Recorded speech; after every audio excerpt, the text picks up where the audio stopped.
અમદાવાદમાં બિલ્ડર ભાઈઓએ પ્રોપર્ટીના નામે આચરી કરોડોની ઠગાઈ. એક જ મકાન અને દુકાન બે લોકોને વેચી મારીને આચરેલા કૌભાંડનો ઓઢવ પોલીસે પર્દાફાશ કર્યો છે. જોઈએ કેવી રીતે આ બંધુઓ કરતા હતા ઠગાઈ અને કેવી રીતે તગડું કરતા પોતાનું બેંક બેલેન્સ.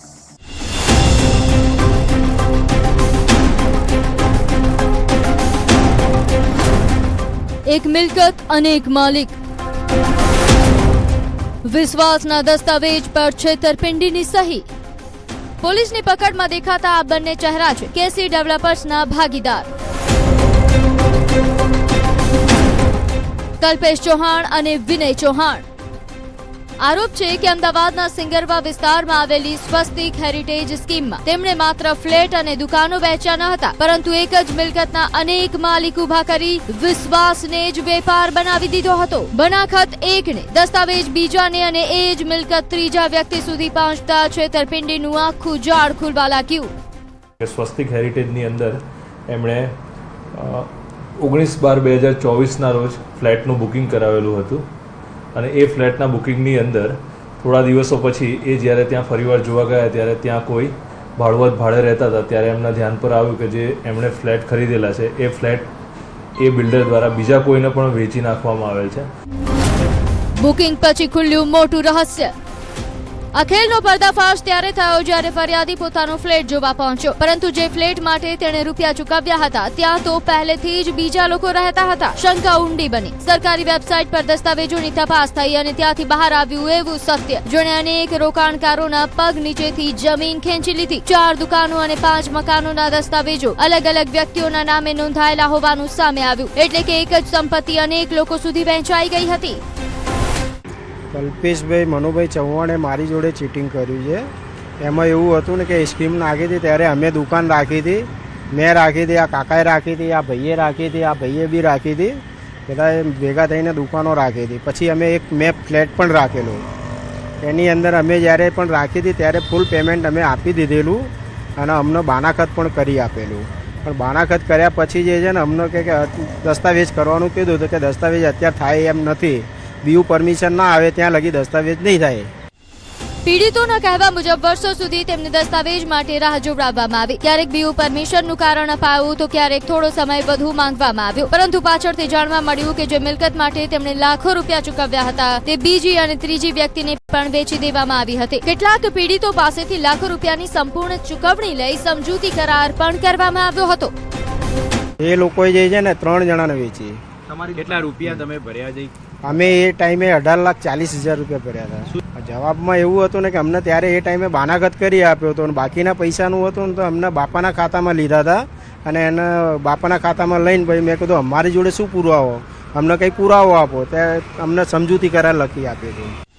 પોલીસના દાવા મુજબ અત્યાર સુધી 9 જેટલી પ્રોપર્ટીમાં ગેરરીતિ સામે આવી છે, જેમાં ફ્લેટ અને દુકાનો બંને સામેલ છે. 3 કરોડથી વધુની છેતરપિંડીનો આંક સામે આવ્યો છે. ફરિયાદ નોંધાયા બાદ ઓઢવ પોલીસે કલ્પેશ ચૌહાણ અને વિનય ચૌહાણની ધરપકડ કરી છે. હવે તપાસ એ દિશામાં આગળ વધી રહી છે કે આ છેતરપિંડીનો વ્યાપ માત્ર 9 મિલકત સુધી સીમિત છે કે પછી હજુ અનેક દસ્તાવેજોની પાછળ પણ આવું જ કોઈ અંધારું સત્ય છુપાયેલું છે. 9 પ્રોપર્ટીઓ આવેલી છે જેની અંદર ફ્લેટ અને દુકાનો પણ સામેલ છે, જેની અંદર અલગ અલગ વ્યક્તિઓને બાનાખત અને દસ્તાવેજો કરી દેવામાં આવેલ છે. હાલ અત્યારે આંકડો અમારો 3 કરોડની આસપાસ પહોંચેલો છે, જેની અંદર અલગ અલગ વ્યક્તિઓ સાથે 3 કરોડની છેતરપિંડી થઈ છે. એક જ મિલકત, અનેક દસ્તાવેજ, અનેક દાવેદારો અને કરોડો રૂપિયાનો સવાલ. હવે પોલીસ તપાસમાં સૌથી મોટો સવાલ એ છે કે આ છેતરપિંડીનો અંત અહીં આવે છે કે પછી હજુ અનેક પીડિતોના નામ બહાર આવવાના બાકી છે. અમદાવાદથી ઋત્વિજ સોની, ન્યૂઝ 18 ગુજરાતી. એક નર્સિંગની વિદ્યાર્થીની કે જેના મનમાં ચાલી રહેલી ગડમથલ અને અજંપાભરી સ્થિતિ વચ્ચે તેણે પોતાના જીવની પણ પરવા ના કરી અને કરી લીધો આપઘાત. પણ જ્યારે તેના અંતનું રહસ્ય બહાર આવ્યું ત્યારે પરિવારના પગ તળેથી જમીન સરકી ગઈ. જોઈએ કયા કારણોસર અંજલિએ પોતાનો જીવ આપી દીધો. ગુપ્ત લગ્ન ખુલ્લો વિવાદ. પોરબંદરના છાયા વિસ્તારમાં રહેતી 20 વર્ષની અંજલિ મોદીનું 23 જૂનના રોજ પોતાના ઘરમાં મૃતદેહ મળ્યો હતો. શરૂઆતમાં અકસ્માત મોતની નોંધ સાથે તપાસ શરૂ થઈ, પરંતુ તપાસ આગળ વધતા કેસમાં એક પછી એક મહત્વની વિગતો સામે આવવા લાગી. પોલીસને જાણવા મળ્યું કે અંજલિએ 8 જુલાઈ 2025ના રોજ ઋષિક રાજેશ ચૌહાણ સાથે પરિવારની જાણ બહાર લગ્ન કર્યા હતા, જેની નોંધણી 19 જુલાઈ 2025ના રોજ મહાનગરપાલિકામાં પણ કરાઈ હતી. ઋષિક રાજેશભાઈ ચૌહાણ છે કે જે પણ છાયા વિસ્તારમાં જ રહે છે. એમણે અને આ ભોગ બનનારે કોર્ટ મેરેજ તારીખ 8/7/25ના રોજ કરેલા અને 19/7/2025ના રોજ નોંધણી કરેલી. તપાસમાં ખુલ્યું નવું તથ્ય. પોલીસના દાવા મુજબ લગ્નની નોંધણી થયા પછી અંજલિને લગ્ન પ્રમાણપત્રની જરૂરિયાત હતી. તપાસમાં સામે આવ્યું કે તેણે આ પ્રમાણપત્ર માટે પતિનો વારંવાર સંપર્ક કર્યો હતો. તપાસ દરમિયાન મળેલી માહિતીમાં આપઘાત પહેલા મોકલાયેલા સંદેશનો પણ સમાવેશ થાય છે. આ સમગ્ર બાબતને આધારે પોલીસે કેસમાં વધુ તપાસ હાથ ધરી સંબંધિત કાનૂની કાર્યવાહી શરૂ કરી. જે લગ્નની નોંધણીનું પ્રમાણપત્ર ભોગ બનનાર દ્વારા વારંવાર માંગતા પણ કોઈ પણ કારણસર આરોપી એમને આપેલ નહીં, કે તેમનો જે પણ ઈરાદો હોય, અને ભોગ બનનાર એવું પણ કીધેલું કે નહીં આપીશ તો હું મરી જઈશ, એવું પણ એમને એમના તપાસ દરમિયાન એવું જાણવા મળે છે. જેના આધારે ન આપતા પોતાને લાગી આવતા આપઘાત કરેલ છે. અંજલિના પરિવારનું કહેવું છે કે તેઓ દીકરીના લગ્નથી સંપૂર્ણપણે અજાણ હતા. માતાના જણાવ્યા મુજબ ઘટના બાદ જ તેમને આ સમગ્ર મામલાની જાણ થઈ. પરિવારનો આક્ષેપ છે કે દીકરીએ લગ્ન પ્રમાણપત્ર માટે અનેક વખત સંપર્ક કર્યો હતો અને હવે તેઓ આ સમગ્ર પ્રકરણમાં ન્યાયની માંગ કરી રહ્યા છે. પડી 2:30 વાગે કે તમારી બેબીના મેરેજ થઈ ગયા હતા, એટલે એ વાતથી અમે ચોંકી ગયા કે આ વસ્તુ અમને ખબર નથી. છોકરીએ સર્ટી માગવા માટે છોકરાને અવારનવાર ફોન ને મેસેજ કરેલા. છેલ્લો ફોન મારી છોકરીએ અમને એવું જાણવા મળેલું છે કે 21 તારીખ અથવા 23 તારીખે સુસાઇડ પહેલા મારી છોકરીએ મેસેજ કરીને કીધું હતું કે મને મેરેજ સર્ટી આપ, મને મેરેજ સર્ટી આપ. એને મારી છોકરીને મેરેજ સર્ટી ન આપ્યું, એનું કારણ હકબંધ રાખેલું છે. મોબાઈલ ચેટ હવે તપાસનો આધાર. પોલીસ હવે બંને વચ્ચેના મોબાઈલ ચેટ, કોલ ડિટેલ્સ અને અન્ય ઉપલબ્ધ ડિજિટલ પુરાવાની તપાસ કરી રહી છે. કેસમાં પોલીસે ગુનો દાખલ કરી આરોપી ઋષિક રાજેશ ચૌહાણની અટકાયત કરી તેને કોર્ટમાં રજૂ કર્યા બાદ જેલ હવાલે કર્યો. પરિવારના આક્ષેપો, પોલીસ તપાસ અને ડિજિટલ પુરાવાઓ વચ્ચે હવે આગળની કાનૂની પ્રક્રિયા મહત્વપૂર્ણ રહેશે. તપાસ પૂર્ણ થયા બાદ જ સમગ્ર ઘટનાક્રમનું સંપૂર્ણ ચિત્ર સ્પષ્ટ થશે. પરંતુ એક માતા પોતાની વહાલસોઈ દીકરીને ગુમાવતા કરી રહી છે ન્યાયની પોકાર. અને મારી દીકરીને ન્યાય અપાવો, મારી દીકરીને ન્યાય અપાવો, મારી દીકરીને ન્યાય અપાવો. આને કડકમાં કડક સજા દેવડાવો. પોરબંદરથી પ્રતિશ શેલુ, ન્યૂઝ 18 ગુજરાતી. લોહગઢ કિલ્લાની એક કાળી રાત, દોસ્તી, દગો અને પછી દર્દનાક મોત. કેતનની હત્યાનું એવું સસ્પેન્સ જેનો ખુલાસો ખુદ સિયાની જુબાનીથી થયો છે. ક્રાઇમ સીનના એક કદમ જે ખોલશે કતલનું આખું પ્રકરણ. સિયાની એક કબૂલાત અને હત્યાના રહસ્યની સૌથી મોટી કડી લાગી પોલીસના હાથ. સિયાની જુબાનીના આધારે લોહગઢ ફોર્ટમાં પોલીસે આખી ખૂની વારદાત ફરી જીવંત કરી.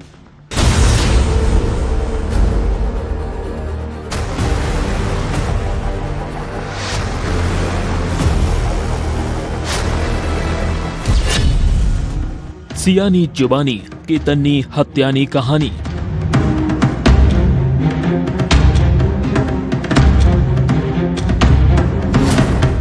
તપાસ એજન્સીઓની સામે સૌથી મોટા પુરાવા.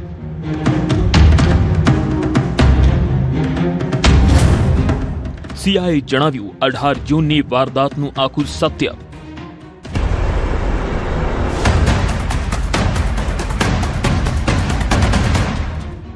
લોહગઢ ફોર્ટ, એ જગ્યા કે જ્યાં કેતન અગ્રવાલની જિંદગીનું અંતિમ અધ્યાય લખાયું.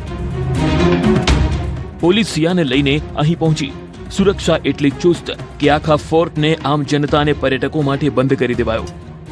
તપાસ અધિકારીઓએ આરોપીઓને એક એક કદમ રિપીટ કરવા કહ્યું. પોલીસ એ સમજવા માંગતી હતી કે ઘટનાઓનો ક્રમ શું હતો. કઈ જગ્યાએ કોણ હાજર હતું અને અંતે એ પળ કઈ હતી જ્યારે આ દોસ્તી મોતની કહાનીમાં પલટાઈ ગઈ। દરેક જવાબ અને દરેક હરકતને કેમેરામાં રેકોર્ડ કરાઈ। लोहगढ़ किले के नीचे खड़ा हूँ, जिस जगह पर जो है सिया और उसके साथ में जो उसका सहकारी जो चेतन था, इन दोनों ने केतन को मौत के घाट उतारा था। करीब 350 से 400 फीट की गहराई में जो केतन है उसको इसी पहाड़ की चोटियों से जो है नीचे धकेल दिया गया था। आज इस घटना की सारी तफ्तीश करने के लिए लोनावला पुलिस ने सिया को यहाँ पर लाया था और पुलिस ने इस घटना का जो पूरा सीन है वो रिक्रिएट किया। किस तरह से ये घटना हुई है, उस घटना की पूरी तफ्तीश अब पुलिस कर रही है। अब ये भी बात सामने निकल कर आगे आई है कि सिया जो है वो अपने जूते की लेस जो है वो बांधने के लिए नीचे बैठेगी, तब उसके साथ में आया हुआ जो चेतन है वो केतन को ऊपर से धक्का मारकर नीचे गिरा देगा।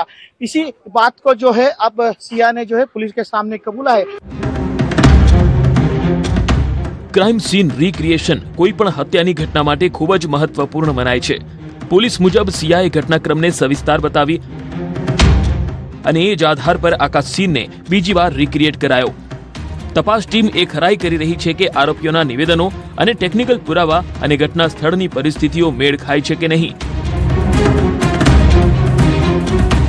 પોલીસ માટે આ પ્રક્રિયા એટલા માટે મહત્વની છે કેમ કે આનાથી જ કેટલાય વણ ઉકેલ્યા જવાબો મળી શકે છે। ખાસ કરીને એ કે હત્યા પ્રી પ્લાન હતી કે સ્થળ પર લેવાયેલ કોઈ નિર્ણય। આ દરમિયાન તપાસ ફક્ત ઘટના સ્થળ સુધી સીમિત નથી। કેતનના દાદાએ મોટો આરોપ લગાવતા કહ્યું કે આ સાજિશમાં 4 થી 5 લોકો સામેલ હોઈ શકે છે। તેમનો દાવો છે કે સિયા પર દબાણ લાવીને આખી યોજનાને અંજામ આપવામાં આવ્યો। इसमें मुझे ऐसा पक्का लगता है कि बच्ची को दबाव दे के ये शादी कराने का उनका इरादा था। उसमें जो भी 4-5 जने इन्वॉल्व है उनकी भी अच्छी तरह चौकसी हो और इन दोनों को तो सजाए मौत हो, बाकी को भी अच्छी सजा मिले।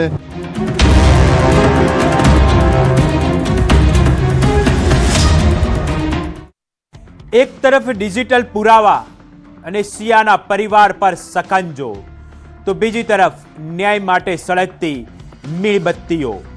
પુત્રના લગ્નની શરણાઈ ગુંજવાની હતી ત્યાં આરતી ઉઠાવવાનો વારો આવ્યો।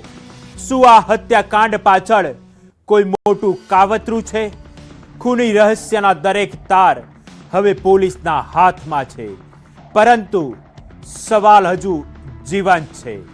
કેતનની હત્યા માત્ર 2 આરોપીઓએ કરી હતી કે પછી પડદા પાછળ હજુ કોઈ મોટા ચહેરા છુપાયેલા છે?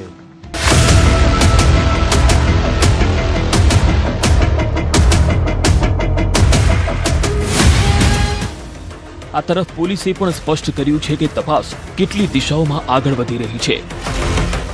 મોબાઈલ ફોન, ડિજિટલ ડેટા અને બીજા પુરાવાના રિપોર્ટની રાહ જોવાઈ રહી છે। આ કડીમાં સિયાના માતા પિતાને પણ પૂછપરછ માટે બોલાવવામાં આવ્યા। आज सुबह सिया ने बताया, जैसे हम उसको वहाँ पे लेके आए और सीन रिक्रिएशन हो गया है। सिया ने बताया क्या क्या हुआ था, उस हिसाब से हमने सीन रिक्रिएट किया। उसे रिक्रिएट करने के लिए क्या प्रोसेस किया गया था? उसके लिए हमने उसी वेट का एक स्टैचू बनाया था, वो हमने किया हुआ। તપાસની રફતાર જેટલી તેજ થઈ રહી છે તેટલી ન્યાયની માંગ પણ બુલંદ થઈ રહી છે। પિંપરી ચિંચવડમાં આયોજિત કેન્ડલ માર્ચ દરમિયાન કેતનના પરિવાર અને સ્થાનિય લોકો ભાવુક થઈ ગયા। કેતનના પિતાએ કહ્યું કે તેઓ પુત્રના લગ્નની તૈયારીઓ કરી રહ્યા હતા, પરંતુ તેમને પુત્રની અર્થી ઉઠાવી પડી।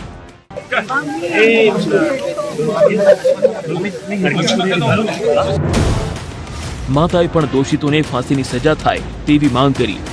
પરિવારનું કહેવું છે કે જ્યાં સુધી મામલાને લઈ દરેક આરોપીને સજા નથી મળતી ત્યાં સુધી તેમની લડાઈ ચાલુ રહેશે। जस्टिस चाहिए वो केतन के लिए बस, और सिया को फांसी की सजा लेनी है। नहीं, सिया को आज मैं भी माँ हूँ, सिया की भी माँ है, लेकिन मुझे सिया के लिए आज फांसी ही चाहिए और मेरे केतन के लिए जस्टिस चाहिए। લોહગઢ ફોર્ટ પર થયેલ ક્રાઇમ સીન રિક્રિએશન કદાચ આ હત્યાકાંડની સૌથી મહત્વની કડી સાબિત થઈ શકે। પોલીસ હવે દરેક નિવેદન, દરેક પુરાવા અને દરેક સંદેહના કનેક્શનને જોડીને સત્ય સુધી પહોંચવાની કોશિશ કરી રહી છે. સવાલ ફક્ત એટલો નથી કે કેતનની હત્યા કેવી રીતે થઈ, પરંતુ એ પણ છે કે શું આ ષડયંત્રમાં બે લોકો સામેલ હતા કે પછી આ કહાનીમાં વધુ કોઈ ચહેરા છુપાયેલા છે. તપાસ ચાલુ છે અને કેતનનો પરિવાર ન્યાયની રાહ જોઈ રહ્યો છે. Bureau report, news 18 network.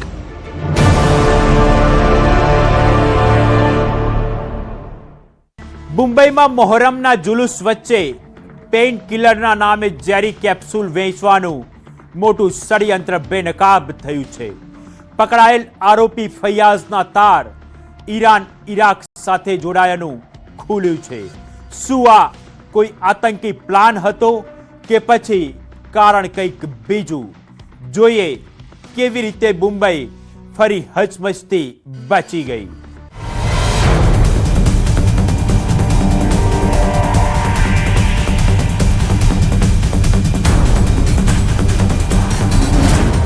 શું મુંબઈને હચમચાવવાની પ્લાનિંગ હતી?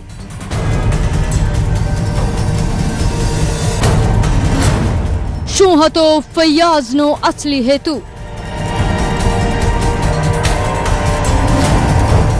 ફૈયાઝની હિસ્ટ્રી પર તપાસ એજન્સીઓની નજર. તપાસ એજન્સીઓ આ મામલાને સામાન્ય અપરાધ માનવા તૈયાર નથી. તેનું સૌથી મોટું કારણ છે સમય અને જગ્યાની પસંદગી.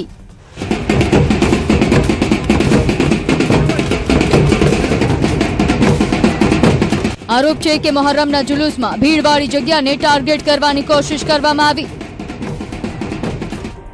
જ્યાં હજારો લોકો હાજર હતા. પોલીસ મુજબ જપ્ત કેપ્સ્યુલની સંખ્યા અને કથિત ઝેરીલા પદાર્થની માત્રા એ સંકેત આપે છે કે હેતુ સીમિત નુકસાન નહીં પરંતુ મોટી જાનહાનિ હતો. हमने तकरीबन 14,900 कैप्सूल जब्त की हैं और इसने खुद कबूली जो दी है उसमें इसने इसका 50 किलो जिंक फॉस्फाइड इसने ऑर्डर किया था और टोटल 30,000 एम्प्टी कैप्सूल्स ऑर्डर की थी. તપાસમાં સામે આવ્યું છે કે આરોપી પેન્ટના વેપાર સાથે જોડાયેલો હતો. આ જ કારણથી તેની સાથે રાસાયણિક પદાર્થ પહોંચવાની સંભાવના બતાવાઈ રહી છે. પોલીસ મુજબ મોટી સંખ્યામાં ખાલી કેપ્સ્યુલ ઓનલાઈન મંગાવાઈ હતી અને તેમાં ઝિંક ફોસ્ફાઇડ ભરવામાં આવ્યું. હવે એજન્સીઓ એ તપાસમાં લાગી છે કે આટલી મોટી માત્રામાં સામગ્રી એકઠી કરવામાં કોણે મદદ કરી અને શું તેની પાછળ કોઈ બીજો વ્યક્તિ સામેલ છે. इसका खुद का एक पेंट का बिजनेस है और इसने उसी के आधार पे एक दूसरी कंपनी से 50 किलो जिंक फॉस्फाइड ऑर्डर किया था और साथ ही में इसको ऑनलाइन एक दूसरा नंबर प्राप्त हुआ जहां से इसने 30,000 एम्प्टी कैप्सूल्स ऑर्डर की थी और ये पिछले कुछ दिनों से अपने रहने के ठिकान पे इन कैप्सूल्स में 1-1 ग्राम जिंक फॉस्फाइड डाल रहा था और ऐसे एक प्रॉपर स्टॉक तैयार कर रहा था. गिरफ्तार आरोपी फैयाज निसार हुसैनने पुणेનો રહેવાસી बतावવામાં આવી રહ્યો છે. તેણે BBA સુધીનો અભ્યાસ કર્યો છે. मुंबई पुलिस के साथ साथ अब महाराष्ट्र से ATS भी इस पूरे मामले की जांच कर रही है. मामले की गंभीरता को देखने के बाद केंद्रीय और खुफिया एजेंसी भी इस पूरे मामले में जांच कर रही कि आखिरकार फयाज का असली प्लान क्या था और इस एंगल में भी जांच हो रही कि क्या फयाज के पीछे कोई इंटरनेशनल लिंक भी शामिल है, क्योंकि जिस तरीके से नए मॉडस ऑपरेंडी के तहत जहरीले कैप्सूल को मुंबई में लाया गया और हजारों लोगों को बांटने की कोशिश की गई, इसके पीछे कौन है, कौन मास्टरमाइंड है, कौन कौन से लिंक्स हैं, इन सब की जांच अब मुंबई पुलिस के साथ साथ केंद्रीय और खुफिया एजेंसी भी कर रही हैं. તપાસ દરમિયાન તેના વિદેશ પ્રવાસોએ પણ એજન્સીઓનું ध्यान ખેંચ્યું છે. જાણકારી મુજબ તે ઈરાન અને ઇરાકની યાત્રા કરી ચૂક્યો છે. હાલ તો તપાસ એજન્સીઓ એ ફંફોસવામાં લાગી ગઈ છે કે આ યાત્રાઓનું આ મામલે કોઈ સંબંધ છે કે નહીં. આ જ કારણ છે કે સ્થાનિય પોલીસ સિવાય ATS અને બીજી સેન્ટ્રલ એજન્સીઓ પૂછપરછમાં સામેલ થઈ છે. अभी तक ये पता चला है कि ये 2025 में ईरान और इराक ये दोनों देशों में जाके ट्रैवल कर चुका है और ये जो बाकी के एंगल्स हैं इसके बारे में अभी जांच चालू है. આખા ઘટનાક્રમનું પરિણામ એ છે કે મુંબઈ પોલીસની સતર્કતાએ સંભવિત અનહોનીને ટાળી દીધી છે. સંદિગ્ધ ઝેરીલા પદાર્થની વાત અને એક આરોપીની ધરપકડ થઈ છે, પરંતુ સૌથી મોટો સવાલ હજુ બાકી છે. આખરે આ કથિત ષડયંત્રનો અસલી હેતુ શું હતો? શું આરોપી એકલો હતો કે પછી તેની પાછળ બીજી કોઈ તાકાત કામ કરી રહી હતી? આ સવાલોના જવાબો તપાસ પૂરી થયા પછી જ સામે આવશે, પરંતુ ખતરાની ગંભીરતાને ઇનકાર ન કરી શકાય. Bureau report, news 18 network. અમદાવાદમાં બાઇક ચોરીને અંજામ આપતી આંતરરાજ્ય બાઇક ચોર ગેંગનો પોલીસે પર્દાફાશ કર્યો છે. એક સગીર સહિત 3 આરોપીઓની ધરપકડ કરીને પોલીસે 15 ચોરાયેલી બાઇક સાથે 11 ગુનાનો ભેદ ઉકેલી કાઢ્યો છે.